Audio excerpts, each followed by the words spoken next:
Hi and welcome to Z Games.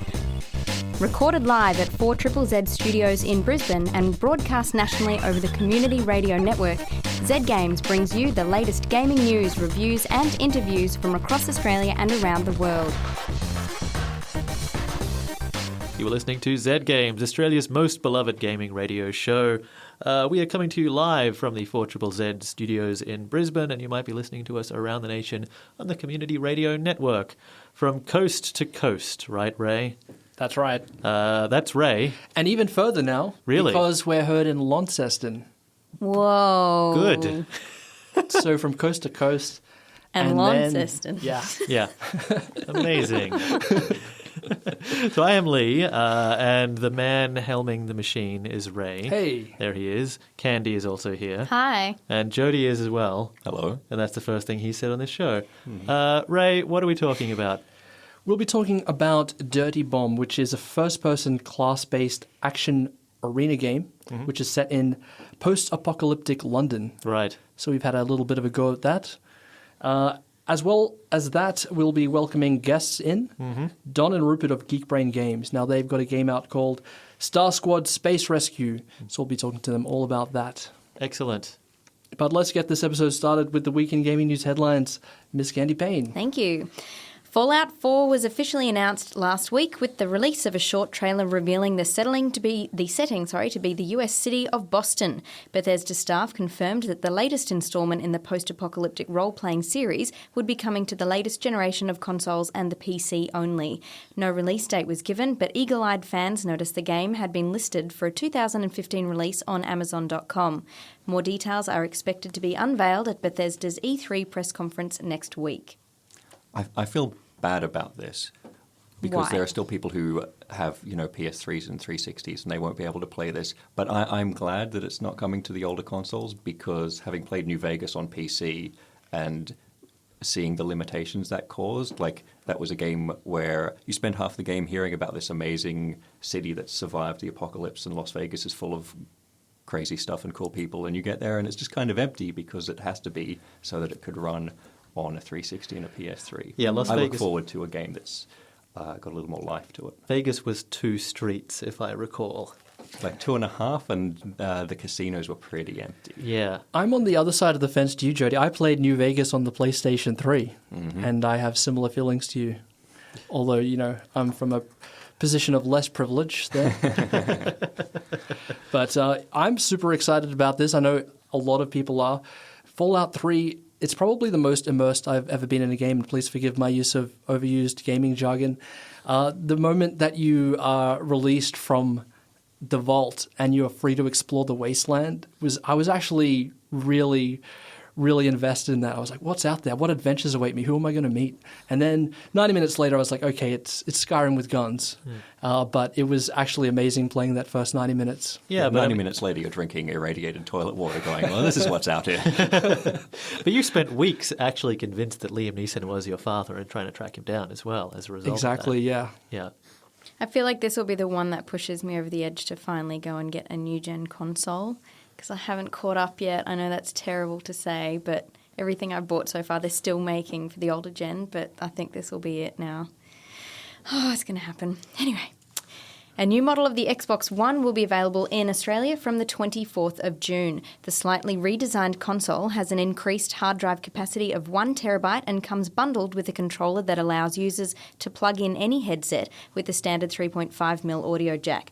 Cosmetically, the design of the console has only slightly changed, with a full matte finish replacing the half-glossy top of the original. The package will retail locally for $549 and for a limited time will include Halo, the Master Chief Collection. In another announcement, Microsoft revealed a new wireless USB adapter for the Xbox One controller. The adapter will allow use of the Xbox One controller with a PC running Windows 10 and will cost US $25. Really going to miss that half-glossy top on the original, though. That was what really set it apart from all other consoles. that segment of glossiness. Yeah. I prefer the matte. Yeah. I think a lot of people are going to be disappointed with the fact that it's not a slim version. I know the Xbox One is quite a an imposing machine. It's quite large, isn't it? It probably weighs around 11 kilograms as well. So it's exactly the It's same. bigger than a dog. 11 kilograms is a massive exaggeration. I think it's more like 4. But it is quite large, and you have to really plan it when you're putting it in your entertainment unit, you know? Yep. The Strong National Museum of Play, located in the US state of New York, has inducted its first 6 games into the World Video Game Hall of Fame. The 6 games chosen for induction, based on their status as being the most important, influential and iconic games of all time, were Pong, Pac-Man, Tetris, Super Mario Bros., Doom and World of Warcraft. The final 6 were chosen from a shortlist of 15, which included classics both modern and retro, such as The Legend of Zelda, Pokemon, Space Invaders, Minecraft, The Sims, and FIFA. Can't really argue with that top 6, although Space Invaders, I feel, should have been in there. It's really an impossible decision, though. Yeah. Like, just make it 7. Just put it in. I would have made it 7 and put it in. Well, I feel like I still play it. I'm just saying. Anyway. Obsidian Entertainment's Chris Avallone has left the company he founded to pursue other interests. As creative director, he played a key role in the development of games such as Knights of the Old Republic 2, Fallout New Vegas, and Pillars of Eternity. Prior to forming Obsidian, Avallone was the game director of the highly celebrated RPG Planescape Torment. This is surprising news. Yeah, I'm curious about where he winds up and if it's going to be somewhere like In Exile that's working with new versions of old games that he used to work on. That would be, I think, the most sensible place for him to wind up. Yeah, unless he's doing the thing that the BioWare doctors did and he's just going to go off and become a beer brewer. Yeah, that's a possibility too. That's the other option.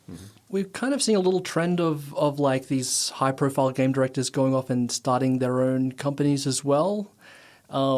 So he might be doing that. We don't know yet. But I think it's a little bit of a shame that these visionary types are kind of downsizing. I mean, that's from a purely selfish consumer point of view. Yeah. I'm sure that they're happy like doing their own thing. But I think these people should be in charge of like huge gaming worlds with like millions of dollars behind them and seeing out their vision that way as opposed to like making maybe smaller bite-sized mobile experiences. But that's just, me talking crap. I guess maybe he's done that for a while and found it to be a bit suffocating, and that's why he wants to potentially go off and do something smaller because he actually can see his vision out and get his hands dirty. I think that was the reason why a lot of other people like Cliff Bleszinski, people like that, left the company that they could have continued to be millionaires at, just so that they could actually make games again rather than just being the face of a company that makes games that based on the games they used to make. And last but not least, in our unsubstantiated rumour corner, gaming website IGN has leaked a promotional image for Dark Souls 3 that gives a release date of early 2016. No further details are available as the game is yet to be officially announced, and Bandai Namco are not responding to requests for comment. Purely unsubstantiated. Yeah, look, IGN they're kind of known for pushing this news out the door before they get a verification. If you remember last year, they made a claim about The Last Guardian that they found on some dodgy Russian website that they used Google Translate, and that was their source. And they apologized profusely for that. So hopefully that means that they're not going to shove any bullshit out the door before fact-checking it. So maybe this is legit. Well, I understand that this piece of news was taken from a obscure YouTube channel that said that it had some inside track. Anyway, I like a new Dark Souls game. What do you think, Ray? You got fairly into Bloodborne. Does this make you want to check out what else those guys are up to? Yeah, I'm all up for Dark Souls 3. All right. Yeah. Yes. The masochism continues. Just before we head into the next segment, there was some last-minute news that came through this afternoon, Lee, about Desura and their parent company. Yes, Desura is it's a distribution channel for, I guess, smaller games. A lot of indies use it, and the parent company, I believe it was last week, they actually announced that they are going through bankruptcy proceedings, which means that a lot of indies who are owed money by the company are not actually getting their money. So hopefully something will something good will happen there for them. It's a real shame to see a distribution channel like that shut down. Jody, did you ever use Desura much? No, absolutely never. That's possibly why. Yeah, I'm the reason. It was entirely you. Yeah. Yeah, from what I hear, Desura was the platform of choice for really small developers that didn't have the leverage to get on Steam. So it is kind of a shame that they're possibly maybe ceasing to function. Yeah, there's still, I guess, itch.io, but that's even more obscure than Desura. So I don't know what this means for the indie community, but I know one person who's owed $20 as a result of this. Now, we have a couple of special guests joining us in the studio right now. Don and Rupert of Geek Games. Guys, welcome. Thank you. Thank you very much. Nice to meet you. Your current game is Star Squad Space Rescue that you put out in March. Just released a big update last week? Last week. We came out. The update came out on Apple last week. Awesome. And you guys are both industry veterans, and then you formed Geek Games. Can you tell us more about the formation of your company? Well, the company actually is very new, technically speaking. We only formed the company up in January, but we've been working together sort of under the Geek Brain label, I guess you could say, with a group called River City Labs, Right Pedal Studios. And we started working with them, about a couple of years ago? They gave us sort of really good business mentoring and how to go completely bust in the first 5 minutes of forming a company, all that kind of useful skills. For us, it was a little bit like going to university, really, because we'd come out of the big development studios and our brains were very much aimed at that sort of game making. So it was very difficult for us to sort of turn our heads around to what we needed to do for an app. What was it that you needed to know to become an indie? What was the most useful thing you learned?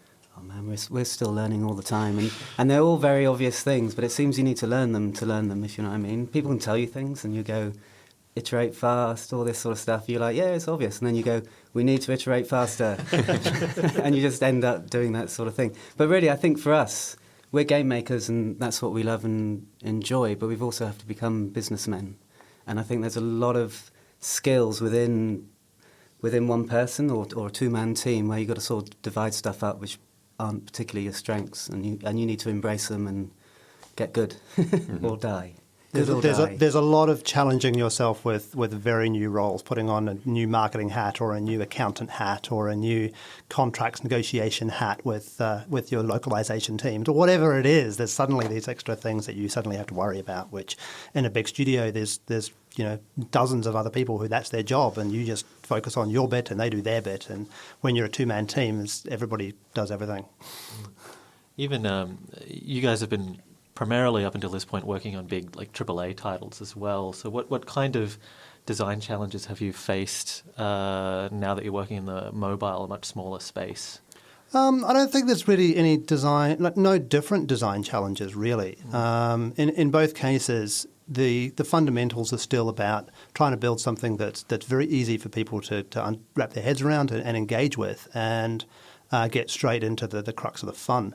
And that's true whether you're making a tiny little game on iPhone or you're building a driving mechanic for GTA or a fighting mechanic for Street Fighter. It doesn't matter which one of those you're doing. The focus is very similar. I think the main difference is really looking at the platform as the user platform. So, for example, someone on an iPad or on an iPhone are looking for a very different experience to someone sitting down for 3 hours with their headphones on playing a sort of more deeper game. They're coming in for a particular reason, they're filling in a small amount of time, they want to get in quick, and they want to have a lot of fun. And we need to deliver quickly. People judge apps like that. Is it fun? No, gone. Yeah, and that's essentially what you've completely nailed with this one as well. I've been playing. It's not easy, and so I'm not even going to lie. It is not easy for me, which is great because then I get in, I play for a short amount of time, and it's great, and it fills that gap, I don't know, while I'm waiting for my pasta to boil, or it's just, it's something. It is great, but then because of that, I'm just playing short little bursts, and it makes me want to keep coming back and trying to better myself because I'm really quite shit at this game. It's hard. Candi, it's hard. I beat your top score when you handed me the phone earlier. Dude, I don't even know how you did that. I swear it's because I paved the way and told you how to play. It's hard otherwise, just saying. We sent him a cheat earlier just so he could do that. Oh, what? Bullets pass straight through me. Defeats the whole purpose of the Yeah, game. they sure as hell don't pass straight through me. They explode me into thousands of pieces. But they're beautiful pieces, so They that's are. good. Look, it's great, but I would like to get, past like 12 seconds of gameplay. You've got a motivator now. You've got to Yeah, beat I my do. score. I know, now I do. Yeah. Yeah. But yeah. it's an interesting point in a way, making particularly for iPhone, which is where we are at the moment, it's a very casual market, and that is a very hardcore game. I mean, we've tried to make it as casual as possible in the way it looks and feels and how you can get into it, but the actual experience, it's not far from, we know people who play quite hardcore games, and we thought in making this, because we came at it not from, a joystick experience, and we didn't go out to make an arcade game. We came to make a nice user experience for a phone, and we sort of wrapped it in that retro vibe. But we thought, because we were making it quite casual, we'd lose those mainstream players. But they seem to be really enjoying it, and we've kept that audience, which I think is a good testament to the game. Of course, obviously I'd say that. Yes. But it is interesting, because we did think we'd lose it. Yeah, and to touch on difficulty as well, the thing with any game, and I think anybody who's played games like Flappy Bird will be aware of just how brutal games can be. If the game doesn't have a challenge, you will lose interest much faster. And so this comes back for a huge part for me for games design in general, is this idea of that all games tell a story. And all the good stories have that act two, the part where the hero gets punched in the face and goes down with a bit of blood dripping from his nose. And, it's that Rocky moment at the end where he gets up and goes, "Rah!" And, then that's when you get behind it. And when that hero is you, in order to have that moment of getting up and going, "Rah," you have to get punched in the face. So I think games that don't do that, I find just don't keep my interest as much anyway. So I think that's important.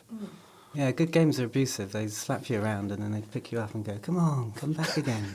Hey, have some free bonuses." Yeah. And then you get in and chop, slap, back. Oh, I would like more bonuses and less dying. But less dying, please. yeah, listeners, if you've just joined in, we're talking, of course, Star Squad Space Rescue. Guys, why don't you give us kind of a rundown of the game? Because I realise we haven't really talked about what people do in the game. How do you play? Do that. Sure.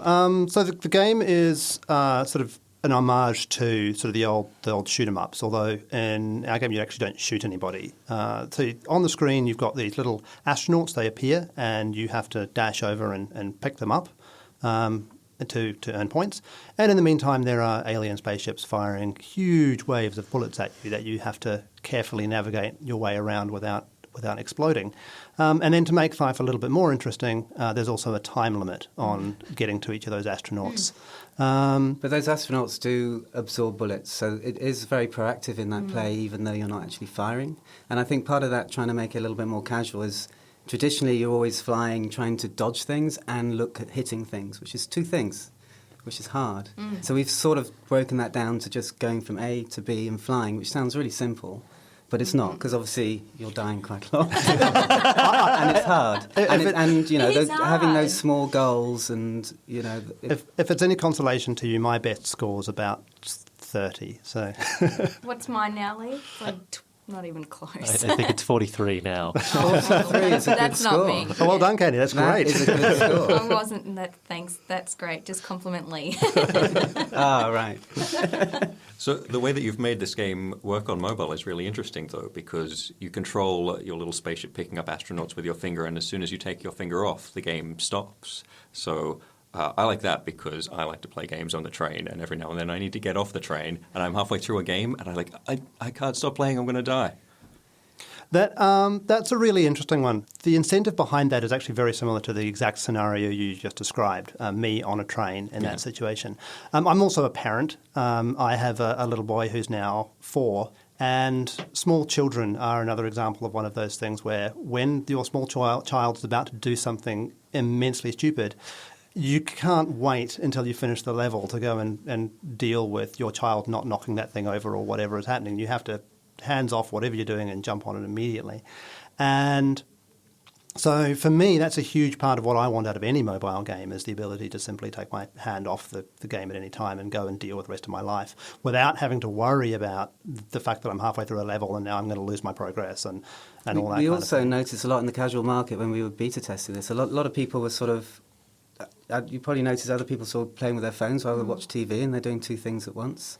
Like a lot of people sort of watching the cricket, and you have those high moments in cricket, and then a sort of action, people sort of drift to their phones again. And Star Squad's a great game for that sort of thing, because it sort of fits in with your life, whatever your life is. And I think that's what a mobile game needs to do, so that's what we really try to sort of hit. So something you could actually play perpetually and then just have it fit in the lulls between every high point of your life then.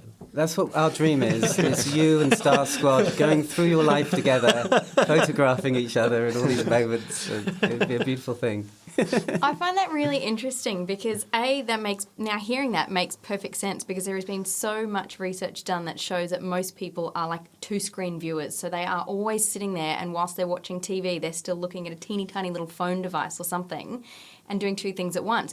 But then I find it interesting that you've designed that to be able to just get up and leave when you need. I find it more stressful because it is such a new way of playing that I have to get my head around, that I forget, and then I lift my finger up and then suddenly everything stops. I'm like, shit, what have I done? I can't, and then I was so ready to be picking up the alien and flying through the bullets, and then suddenly I forgot and took my finger off, and it's taken me ages to get my head around It's that. a bit weird, but it sort of turns it more into a puzzle game. So you get to that goal of that little astronaut, you clear some bullets, and then you go, where do I want to go next? And and then when you're at really top speed, when you're over 120, you're literally just moving your finger in tiny little movements because you're controlling time. And although that's like a casual, nice, enjoyable sort of time moment at the moment, later on in the game, it's actually quite a important part of the mechanic of actually getting through. The game ramps up to a point where if you make a mistake, you will die. Yes, and I've discovered that.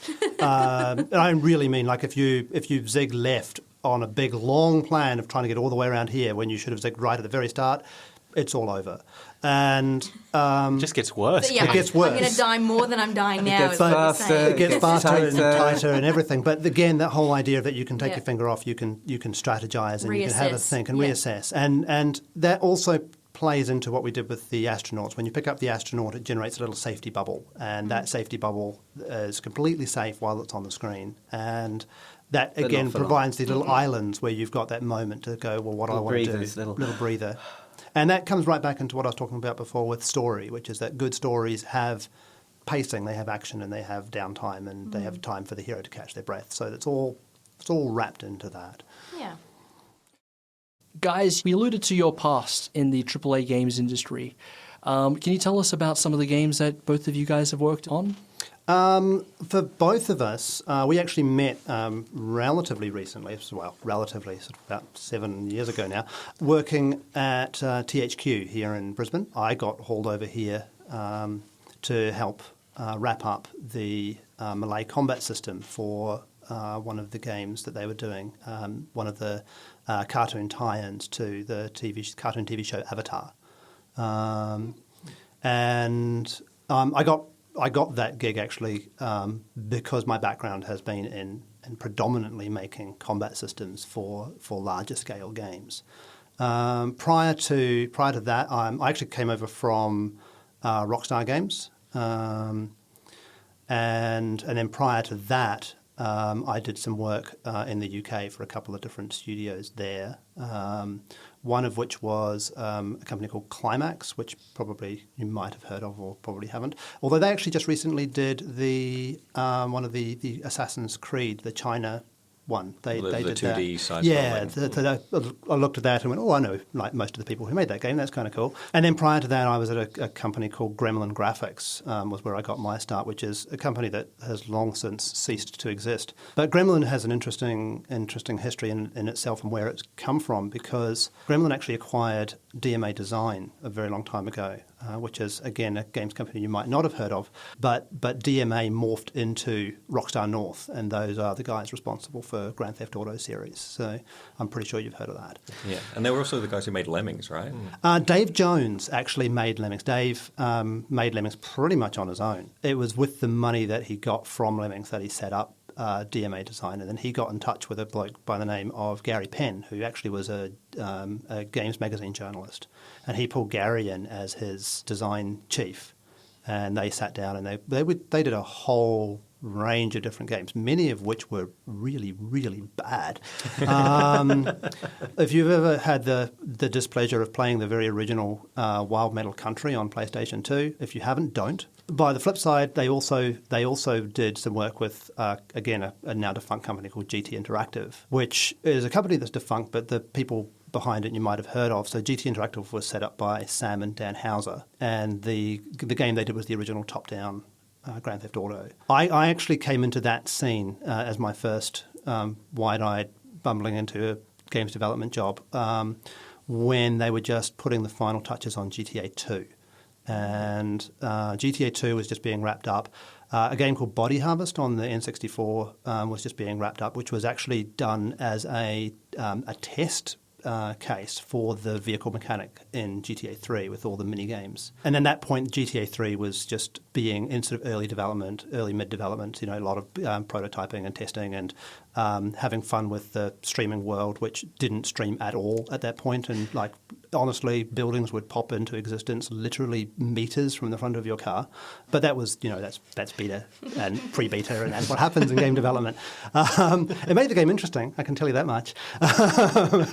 That's really cool because Grand Theft Auto 3 is a very important game in the evolution of games, right? It was one of the first open world action games, and it definitely had a lot of features that would become staples of the genre, which is now one of the biggest in the games industry. Oh, yeah, very much so. And I should probably caveat all of this by saying that my involvement in it is exceptionally minimal. I did some testing. That's cool. And that was about it, really.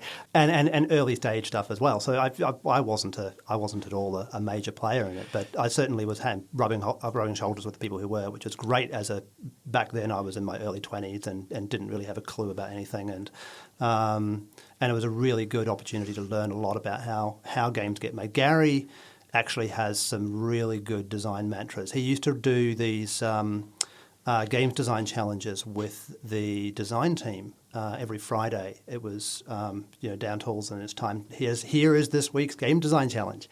And it'd be things like design a game that can be played with just one button and no other controls, and get something up and running as a working prototype and go from there, which actually is serving them really, really well now because it turns out that that works. Those skills are quite useful for making mobile games.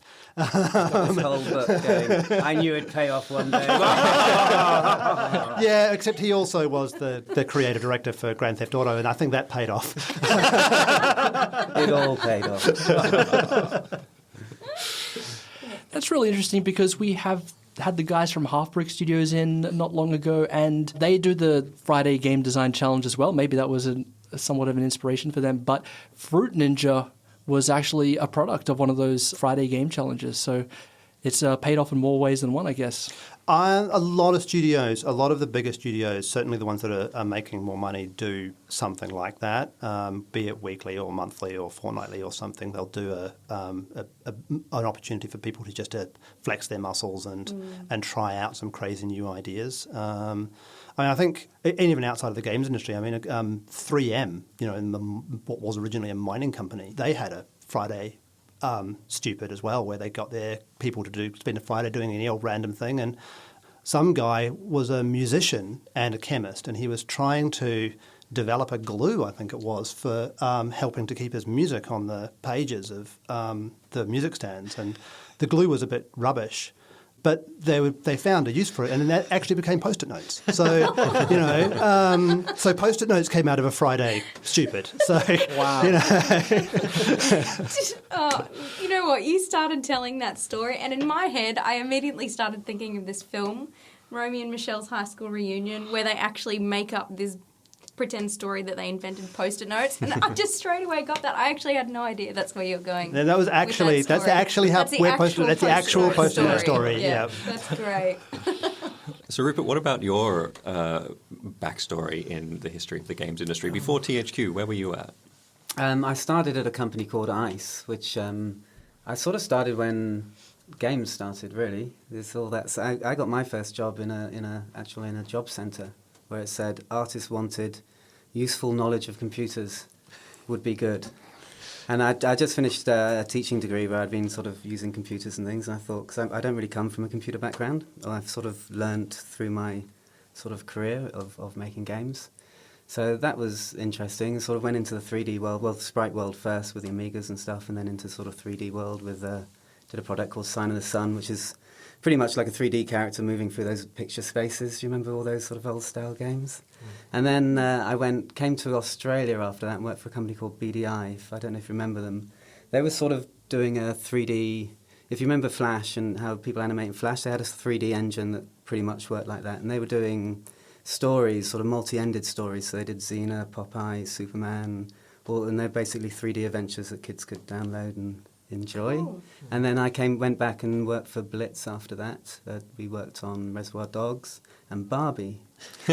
So Barbie. that's how you got to be able to turn your brain around. Only one of those games was Yeah, allowed by into the this makers country, of Barbie. actually. Reservoir Dogs. The Reservoir Dogs PS2 game? Yes, That's the one? that Okay, one. I did play that. Did you played play that. it? Yes. How did you enjoy it? Um, Quite it a was- complicated... It was pretty hard, if I recall. It was. Yeah. This was a number of years ago.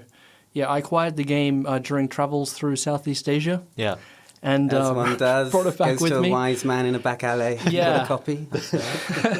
He preferred Barbie. Yeah. Barbie was a good Yeah. game. Barbie horse riding adventures for all you young ladies out there. If you enjoy horse riding. I did enjoy it because it sort of added to the Reservoir Dogs story because it told what happened in between the scenes of the film, which I thought was really, really novel. It complemented it in a really The cool pitch way. for that was really good. The actual pitch we gave them was in black, white, and red, and they loved cool. it because the pitch was so good. And then as soon as it got into development and everyone was worried about money, they were like, "Okay, we're not going with that anymore." And if you look at the film itself, the instant of the robbery you don't see, and all the aftermath is just in pretty much one room, and then you've got to make a game around it. So what we really looked at was the characters, because that's what Reservoir Dogs is about, and then just sort of explore the stories around that. But it was an interesting project, especially coming straight from Barbie. We did Pac-Man 25th, I think. Pac-Man's coming back at the moment. So, sorry, just to backtrack, you went from making a Barbie game straight into Reservoir Dogs. That, Yeah, wow, that's quite a contrast. it is. And with Barbie, they actually give you... Good observation. They give you a distinct model that you have to use. You don't get to, play with Barbie or anything. It's a very... Well, Reservoir Dogs was a lot more fun because it was sort of a retrospect product after the film. So sort of riding that sort of... And it was dirty and gritty. So it was good fun, definitely. I enjoyed working on that one. And also had the driving sections as well. So I was a lead artist on that driving section, and we built a terrain editor for all that. And so lots of work. It's the thing with games. The visual amount of what you see in a game is, I don't know, what, 1% of all the work that goes in. I mean, it's this giant machine with all these cogs and all these places that you've gone and explored and doesn't works and do works and... all tied in with a schedule and lots of people, and I mean, it creates a really interesting environment making games. Now it's just us, so it's more marriage.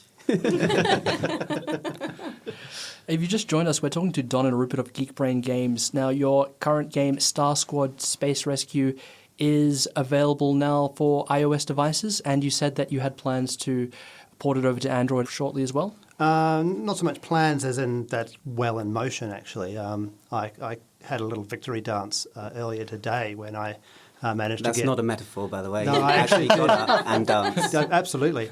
When I managed to get the game fully running on my Android phone and had a little play and died, as you do.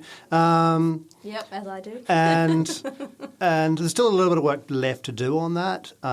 There's just, again, what Rupert was talking about, all the horrible back-end things that the user never sees but are crucial for the long-term operation of the game. But, it's tracking really, really well, and I'm hoping that we'll, maybe even within the next couple of weeks, we'll be ready for an Android launch. So...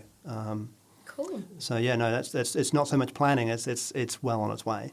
So you've got this game is out. How is it actually doing, by the way?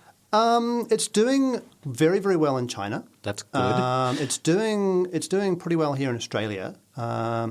We haven't managed to break into the US market at this point. A lot with iPhone and iPad in general is you're very much at the mercy of Apple and what Apple do with their storefront and features and all that kind of thing. And we just didn't manage to get a spot on the US store this time around. But we got pretty much everywhere else. Thank you, Apple. So yeah. You'll be on the front page tomorrow. Yeah, we've got thousands of listeners in the US who are already trying to download it. Awesome, They're awesome. crashing systems as they do it. So Excellent. That's fantastic news. I'll load up my analytics tomorrow and have a look at the giant graph, and I'll send you a thank you note. Just a sudden spike. A sudden spike. I'll be happy for a sudden. I like sudden spikes. What can we expect next out of Geek Brain? Have you talked about another project beyond this one yet? Internally, we've actually talked about not just one project. I mean, we're game developers. I think anybody who's super passionate about the games industry is kicking over half a dozen ideas at least. But yeah, no, we've definitely talked about where we want to go next with Geek Brain Games, what we want to do next.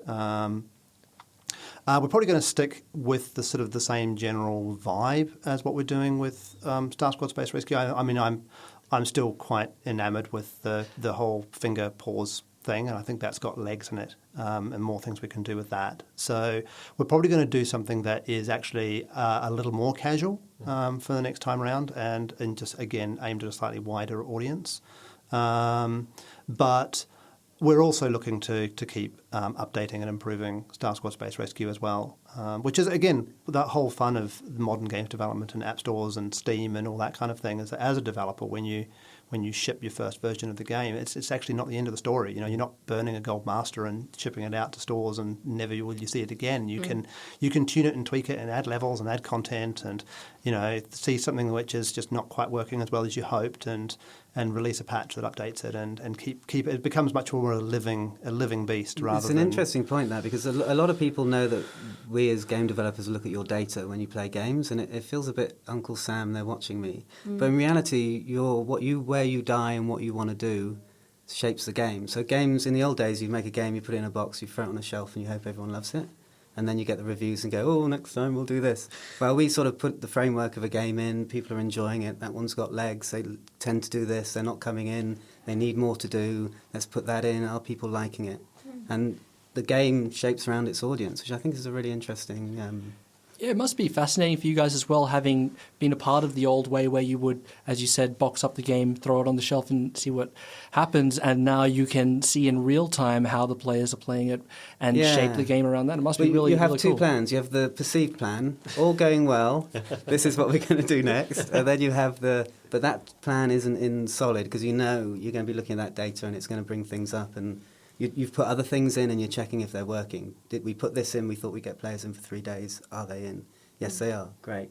And if they're not, then we need to go back and look at that. Don and Rupert from Geek Brain Games, thank you very much. Star Squad Space Rescue is out now for iOS. See if you can beat Don's score of 30 and Candi and Lee's score of 42. Yes. That's an open challenge right there. The score table is open. Thank you very much. Thank you. Hello and welcome back to Z Games. You just heard Roy Brown with Butcher Pete Part 1 from the soundtrack to Fallout 3. Now, Ray and Lee and I have all been playing a game called Dirty Bomb, an online multiplayer first-person shooter. What were your impressions of it like? So it is by the guys that did was a Wolfenstein mod from a couple of years ago that was very popular, or just that was the multiplayer mode for it that was like a team-based, objective-based online shooter thing. So they went from that, they did a Quake Wars game, they then did Brink through Bethesda a couple of years ago, and this reminds me very much of Brink and makes me wish I was playing Brink, unfortunately. Mm-hmm. It's functional and it's good when everything's working out. When you're playing with the team and the guys are the medics are healing you and the offensive guys are like laying down fire and your squad is handling the objectives, everything's wonderful. But when everything starts to fall apart, the game is no longer fun, and other games that exist in this same space can still be fun while you're losing. I think that's kind of a problem. Jody? Yeah. So what makes Dirty Bomb slightly different from other team-based first-person shooters is, I guess, the objectives are the main thing. So it's set in this empty London that's been depopulated by radiation, like a nuclear bomb or something's gone off. Yes. So teams of mercenaries are fighting over whatever's left, I assume. The story's not really important to the game in any way at all. No. It's a very generic modern military shooter stuff, just in vaguely pseudo-London levels. But there are objectives. So you're constantly, you and your team of 7 to 10 dudes and ladies with guns are pushing towards something that you have to blow up or push forwards or just press F on. So there's always something to work together to do. But in other games, like you said, if that isn't working, there are still interesting things you can do, even if you have to just go off on your own because the rest of your team isn't working together, and you can still feel like you're achieving something. But in this, those strict objectives mean if your team isn't working together to fulfill that objective, you're just going to lose and lose very quickly. And there's not a lot else you can do outside of that. It's a very narrow focus for a game. Like, I really enjoy that, having that obvious thing to do, because sometimes when I'm trying to play an online shooter, when I'm trying to learn it, you don't know what your job is supposed to be as soon as you hop in the game. And so this, you have limited classes, so and everyone does something based on the 2 buttons that you can press to make them use their special powers. And then you always know, I have to go here and do something to this thing. And that's really great. What I don't understand then is why there are people who seem to not be able to follow that when that's all the game is about, is going to that thing and doing that thing there. How can people be bad at this? And not even bad as shooter players, just bad at following the one thing they have to do to have fun with their friends, right? Yeah, I mean, within the first-person shooter community, there's this unfortunate preoccupation with KDR, kill-death ratio. So kill more players than you yourself are killed. And unfortunately, that's permeated here. Even though there are clear objectives and it doesn't really matter who you kill, they still just want to go out and own noobs. Yeah, the respawn times are very fast, so killing someone isn't really that great an advantage for your team. It's a temporary one at best, and actually fulfilling those objectives or defending them on the other team is how you win the game. But that's not the way people play first-person shooters on the internet, and this game hasn't really communicated, I guess, that you need to play it differently. People just don't seem to care. Yeah. It's hard to recommend this when games like Team Fortress 2 exist. It's sort of, I can see that they want to carve out something, carve out a player base from that community a little bit. Team Fortress 2 is very good at what it does, and this, I feel like it's not really, it hasn't differentiated itself enough to stand alone or to steal players from Team Fortress 2. That said, I do think that of the other free shooters that are all trying to take a piece of Team Fortress 2's lunch, this is definitely one of the better ones that I've played. But it still reminds me of the fact that their last big retail release was exact same idea that also failed, and yet had a lot of cool experimental things in it that seem to have not carried into this, but that they failed to add anything new anyway. It looks like a lot of money has gone into establishing this setting and this narrative and these characters, and yet none of that stuff actually matters when the basic gameplay is a little bit ordinary. But look, I had fun when I was winning. Which, Now you that sound like me. that's not even always the case with a lot of online shooters. I think that there is something there to it. It's a good thing it's free. Yeah, I agree with that. Free is good. Free is good. Yeah. Can't complain when it's free, really, can you? I've been playing very few team-based shooters since I ran sour on Team Fortress 2, and this made me want to play more of this and less of Team Fortress 2 because I'm done. It's been 10 years. It's been ages. I'm done, all right? But I wish this were better. I like that, the defibrillator is very fun. That's great. I like healing people in this game. Can you kill people with the defibrillator? You can. Okay. Yes, one character can use it offensively. That's cool. Yeah. All right, we have been talking about Dirty Bomb, which you can get for free on your PC, but it's still in early access, is that right? It's in beta. It's in beta, so they're still working on it. There are a few kinks to iron out, but you can go and play for free, so that's cool. Yeah. That's going to bring us to the end of this week's episode of Zed Games. We'll be back next week, which is E3 week, so there'll be a bunch of gaming news for us to talk about then. Catch you guys next week. Bye. Bye.